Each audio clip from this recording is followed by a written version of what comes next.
بسم الله الرحمن الرحيم. سبح اسم ربك الأعلى الذي خلق فسوى والذي قدر فهدى والذي أخرج المرعى فجعله غثاء أحوى سنقرئك فلا تنسى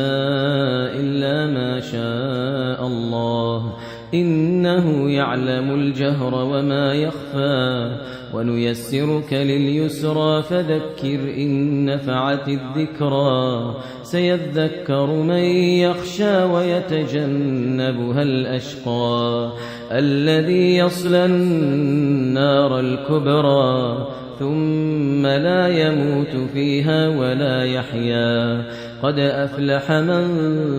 تزكى وذكر اسم ربه فصلى بل تؤثرون الحياة الدنيا والآخرة خير وأبقى إن هذا لفي الصحف الأولى صحف إبراهيم وموسى.